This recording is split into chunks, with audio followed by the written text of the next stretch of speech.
कैसे हो दोस्तों 10th साइंस का लेसन कार्बन एवं इसके यौगिक का आज 15वां एपिसोड है। इसमें हम पढ़ने जा रहे हैं कार्बन से बने कुछ महत्वपूर्ण यौगिक जो दैनिक जीवन में काम में आते हैं।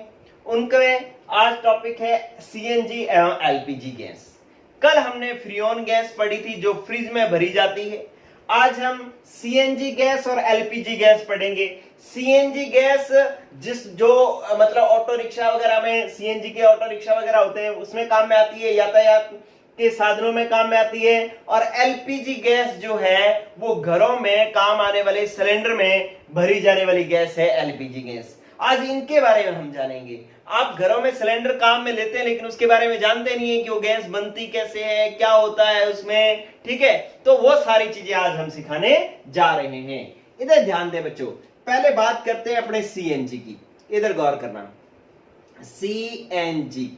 पहली बात तो इस सीएनजी का पूरा नाम होता है कंप्रेस्ड नेचुरल गैस।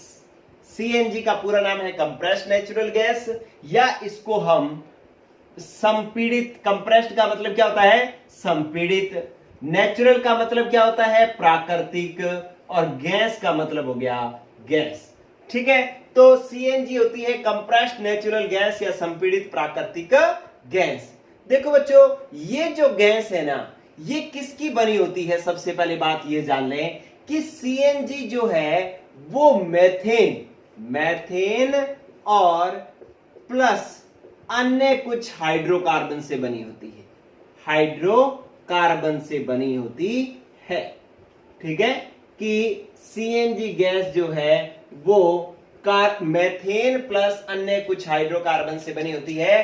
तो अगर आपके पास प्रश्न आ जाए कि सीएनजी गैस का मुख्य घटक कौन सा है, तो आप कहोगे मैथेन गैस। कौन सी गैस? Methane gas. और मैथेन गैस का फॉर्मूला क्या होता है बच्चों?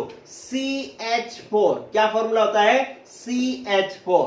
अगर इस फॉर्मूले में देखें तो अपने को दिख रहा है कि कार्बन इसमें बहुत कम है, तो आप ये जान जाएंगे कि सीएनजी गैस में क्या होता है? कार्बन की प्रतिशत मात्रा क्या होती है? कम होती है, ठीक है। कि इसके अंदर जो है, जो सीएनजी गैस है उसमें मेथेन गैस मुख्य घटक होती है। मेथेन में क्या है? कार्बन बहुत कम है, तो सीएनजी गैस में कार्बन की प्रतिशत मात्रा कम होती है। इसलिए जब इस मेथेन गैस को या सीएनजी गैस को दहन किया जाता है, क्या कहता है कि जब सीएनजी गैस का दहन किया जाता है, दहन का मतलब क्या होता है? जलाना। कि जब इसको जलाया जाता है, जलाने का मतलब है कि चाहे आप उसको किसी ऑटो रिक्शा में, चाहे किसी गाड़ी में डालते हो और वो दहन होता है जिससे ऊर्जा उत्पन्न होती है, उस ऊर्जा की वजह से ऑटो रिक्शा चलता है, तो वो क्या कहलाता है? उसका दहन। कि उसके दहन या उसके जलने से, किसके? सीएनजी गैस के जलने से क्या होता है कि कार्बन कम होने की वजह से कम मात्रा में कार्बन मोनोऑक्साइड व कार्बन डाइऑक्साइड गैसें उत्पन्न होती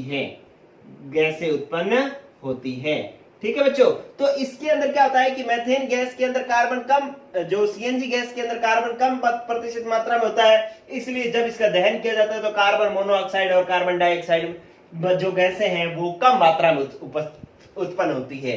ये गैसें क्या करती होती हैं बच्चों? जो कार्बन डाइऑक्साइड गैस है और कार्बन मोनोऑक्साइड जो है, ये गैसें क्या करती होती है? प्रदूषण, ठीक है। तो इसका मतलब अगर ये कम उत्पन्न होंगी तो ये प्रदूषण कम करेगा, ठीक है। इसीलिए सीएनजी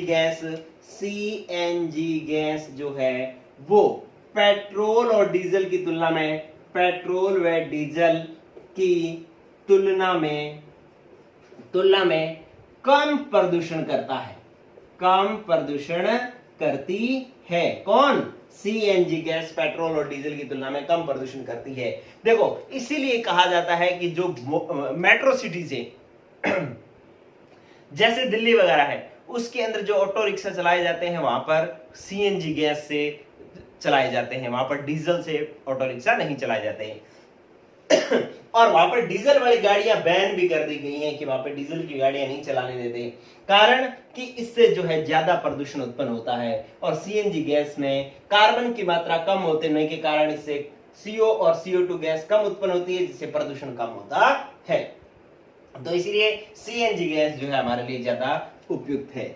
चलो बच्चों, ये बात होगी आपकी सीएनजी गैस के बारे में। अब बात आती है कि ये सीएनजी गैस पाई कहां जाती है। एक बार इसका स्क्रीनशॉट ले लो, फिर नेक्स्ट बात बता रहा हूं मैं। चलो इधर बता देता हूं। देखो सीएनजी गैस पाई कहां जाती है। आपको पता है कि जो पेट्रोल और डीजल जो निकाले जाते हैं वो भूमि के अंदर खनन से निकाले जाते हैं। जो इराक, ईरान, ये देश जो है अरब देश हैं, वहां पर कहते हैं ना कि वहां पे तेल के कुएं हैं। ठीक है, तेल के कुएं का मतलब है क्या है कि वहां पे जमीन के अंदर जो है वो पृथ्वी के अंदर जो है वहां पे तेल पाया जाता है। पेट्रोल, डीजल ये जो है ये तेल पाया जाता है। तो इसके ऊपर जो है यहां पर क्या होता है कि मान लो यहां तेल पाया जा रहा है, ऊपर क्या है, ऊपर पहाड़ हैं, ऊपर चाहे मान लो रेत के टीले हैं, कुछ भी है, ऊपर पृथ्वी है। ठीक है, आप ये पृथ्वी है इतनी इतनी, और इस भूमि के नीचे जो है यहां पर तेल पाया जा रहा है। अब इस तेल और इस जो भूपर्पटी है इसके बीच में यहां पर एक गैस पाई जाती है, यहां पर। ठीक है, यहां इन दोनों के बीच में गैस पाई जाती है। ये जो गैस होती है इसको हम प्राकृतिक गैस कहते हैं। तो प्राकृतिक गैस कहां पाई जाती है कि भूमि के अंदर जहां तेल पाया जाता है, तेल के ऊपर और भूपर्पटी के नीचे जो यहां पर क्रिटिक स्थान होता है, यहां पर एक गैस पाई जाती है। वो गैस कौन सी गैस कहलाती है? प्राकृतिक गैस कहलाती है। जब इस तेल को निकाला जाएगा तो यहां से खुदाई की जाएगी, खुदाई करेंगे, खुदाई करेंगे, खुदाई करेंगे तो यहां तक पहुंचे। यहां तक पहुंचेंगे तो पहले क्या निकलेगा? ये गैस निकलेगी, फिर तेल का निकाला जाएगा। तो यहां से जो है आप क्या करेंगे कि यहां से इस गैस को बाहर निकालेंगे, इस पाइपलाइन द्वारा इस गैस को क्या करेंगे? यहां से बाहर निकालेंगे। तो ये जो बाहर गैस जो आ गई है यहां पर, ये गैस जो है वो क्या आ गई है? यहां पर बाहर आ गई, और ये इस एक अलग कंटेनर में हमने इस गैस को इकट्ठा कर लिया। ठीक है, अब ये गैस कौन सी है? प्राकृतिक गैस है। अब इस प्राकृतिक गैस को क्या किया जाता है? उच्च दाब पर संपीड़ित किया जाता है, संपीड़ित किया जाता है। संपीड़ित किया जाने का मतलब क्या है कि इस गैस को यहां पर से निकाल करके, जो ये प्राकृतिक गैस है, इसको दाब लगा करके यहां ऐसे संपीड़ित किया जाता है। दाब लगा करके संपीड़ित, इकट्ठा किया जाता है। इस संपीड़ित करने के बाद में जो ये गैस बढ़ती है इसी को ही हम कहते हैं, ये गैस थी प्राकृतिक, उस पर उच्च दाब लगा करके उसको संपीड़ित किया गया है। इसी गैस को हम संपीड़ित प्राकृतिक गैस कहते हैं, संपीड़ित प्राकृतिक गैस कहते हैं, प्राकृतिक गैस कहते हैं। ठीक है बच्चों, तो एक बात आपको समझ में आ गई कि ये कंप्रेस्ड नेचुरल गैस जो है वो पाई कहां जाती है? ये पाई जाती है तेल के कुओं के ऊपर जो खाली जगह होती है यहां पाई जाती है। इसको निकाल करके अलग कर लिया जाता है, फिर इसको प्राकृतिक गैस कहते हैं, और इसी प्राकृतिक गैस को दबा करके संपीड़ित किया जाता है, और संपीड़ित करके जो गैस बनेगी उसी को कहेंगे संपीड़ित प्राकृतिक गैस, जिसको अपने अलग अलग सिलेंडरों में भर लेंगे और उससे जो है आगे वाहनों वगैरह में भर करके और इसका उपयोग आगे करेंगे। तो ये बात हुई बच्चों उस कंप्रेस्ड नेचुरल गैस की। एक बार इतनी बात आप नोट कर लो, फिर मैं आपको नेक्स्ट और बताता हूं। चलिए बच्चों, इसको मैं कर रहा हूं साफ। ओके, स्क्रीनशॉट ले लेना। चलिए अब मैं एक बार एलपीजी गैस की बात करता हूं। देखो बच्चों, एलपीजी गैस वो किस तरीके से बनती है, क्या होती है। चलिए देखो कि एलपीजी गैस, एलपीजी, एलपीजी का मतलब होता है क्या? Liquid petroleum gas, liquid petroleum gas. ठीक है, द्रवीकृत पेट्रोलियम गैस, लिक्विड का क्या मतलब होता है? द्रव। ठीक है, द्रवीकृत पेट्रोलियम गैस, इसको अपने एलपीजी कहते हैं। देखो बच्चों, ये एलपीजी गैस कैसे बनती है? आपको पता लग रहा है, लिक्विड का मतलब द्रव, पेट्रोलियम मतलब पेट्रोल, गैस मतलब गैस, कि आप जो है पेट्रोल डीजल पेट्रोल से बनी हुई गैस को अगर आप क्या कर दो, द्रव में बदल दो, तो उसको अपने लिक्विड पेट्रोलियम गैस कहेंगे। ये कैसे किया जाएगा? आप इस तरीके से क्या करोगे कि आपके पास एक पात्र है, इस तरीके का एक आप पात्र लोगे, यूं देखो, ये जो लिक्विड पेट्रोलियम गैस है वो बनती कैसे मैं आपको बता रहा हूं। इसके अंदर क्या करोगे, आप पेट्रोलियम पदार्थ भर दोगे। पेट्रोलियम पदार्थ मतलब डीजल और पेट्रोल जो होते हैं, इस तरीके से इनको अपने दोनों को इकट्ठा क्या कह देते हैं, पेट्रोलियम पदार्थ। ठीक है, पेट्रोलियम पदार्थ भर देते हैं। अब इस पेट्रोलियम पदार्थ को क्या करते हैं बच्चों कि यहां पर एक निकास नली लगाते हैं, इस पात्र के ऊपर एक निकास नली लगाते हैं। कहां पर? इस तरीके से रेड पेन से बना देता हूं मैं। यहां से एक निकास नली बनाते हैं, यहां एक नली इसके अंदर फिट कर देते हैं ऐसे। ठीक है, ये निकास नली इस तरीके से चलती यूं, ठीक है, और यूं फिर ऐसे। मतलब आपको सीधी लाइन नहीं बनानी है, यहां से निकाल करके इसको चाहे तो आप ऐसे कर लो, ऐसे यू। ठीक है, अब इस गैस को जो है यहां पर ये जो पाइपलाइन है उसको एक बंद पात्र में इस तरीके से खोल देते हैं। बंद पात्र में यहां पर खोल दिए।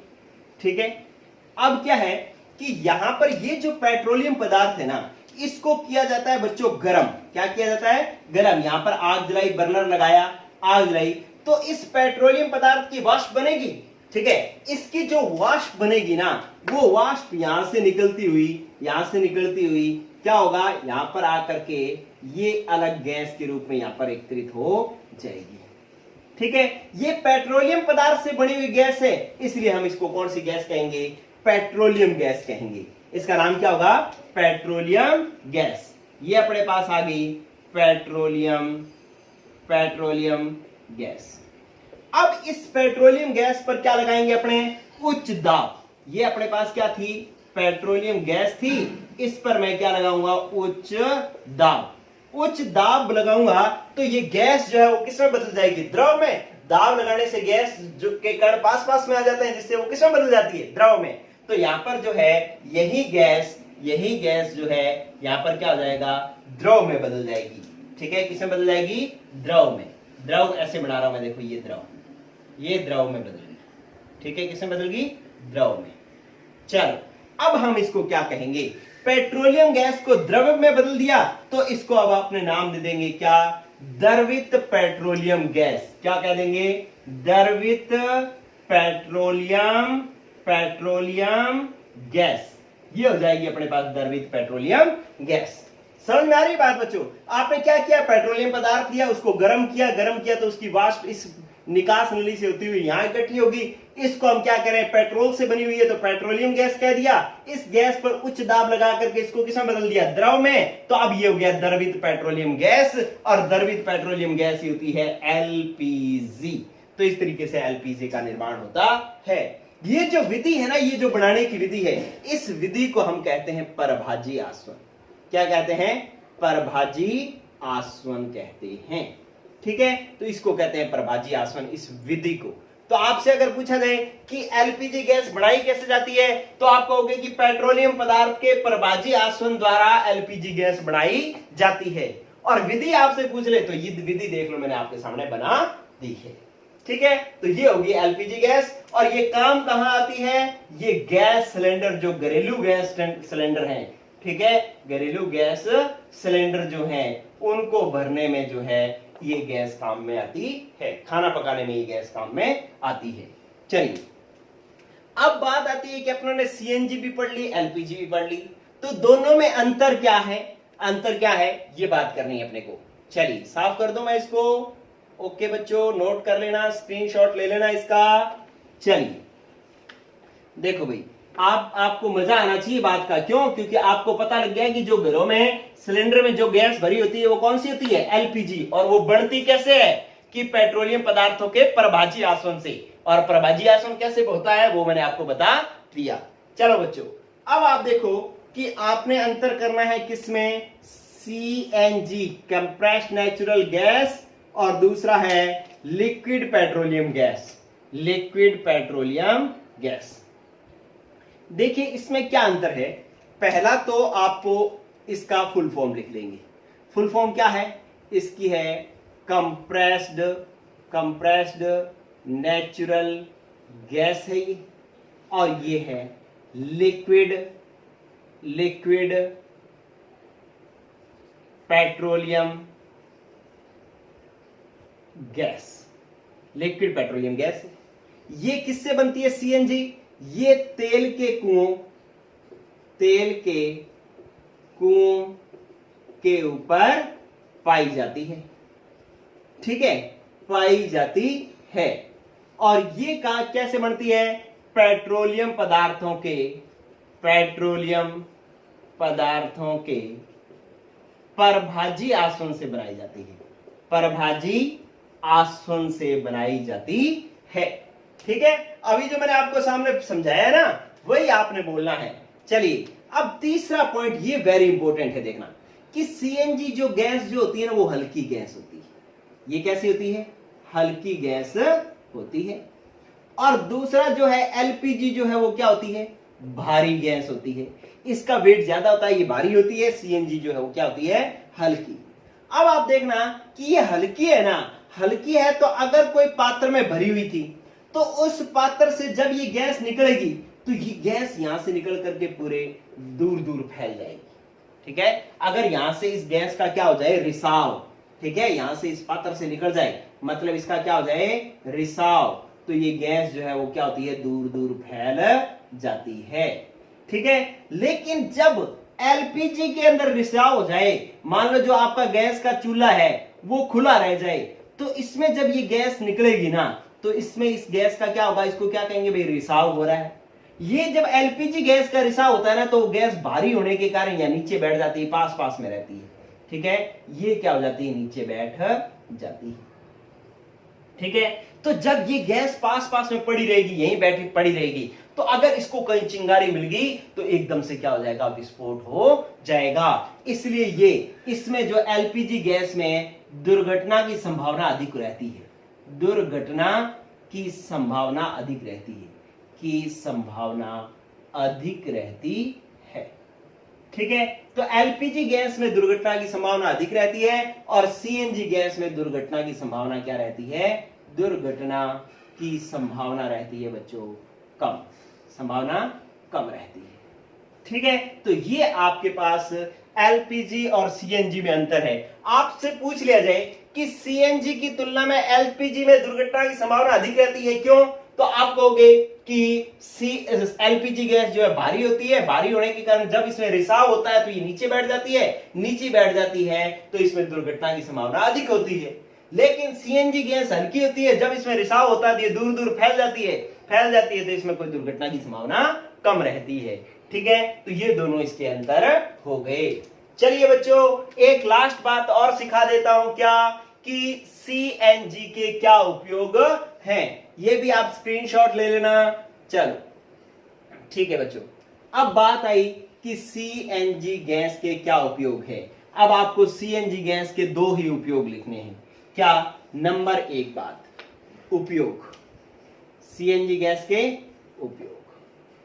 उपयोग दो है। नंबर एक तो इसका उपयोग ईंधन के रूप में किया जाता है, ईंधन के रूप में किया जाता है। जहां भी ऊर्जा की जरूरत होती है वहां इस सीएनजी गैस को जला करके ऊर्जा प्राप्त की जा सकती है। मतलब किसी भी पदार्थ से जिससे ऊर्जा प्राप्त की जा सकती है वो ईंधन होता है। जैसे मान लो कोयले को जला करके ऊर्जा प्राप्त की जाती है, कोयला एक ईंधन के रूप में काम में आता है, ठीक है। इसी तरीके से जो लकड़ी है उसको जला करके ऊर्जा प्राप्त की जाती है तो वो भी एक ईंधन है।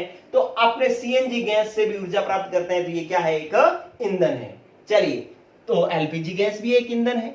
दूसरा जो है इसका यातायात के साधनों में इसको भरा जाता है, यातायात के साधनों में इसको भरा जाता है, ठीक है। किसके स्थान पर? पेट्रोल या डीजल के स्थान पर जो है सीएनजी गैस भरी जा सकती है।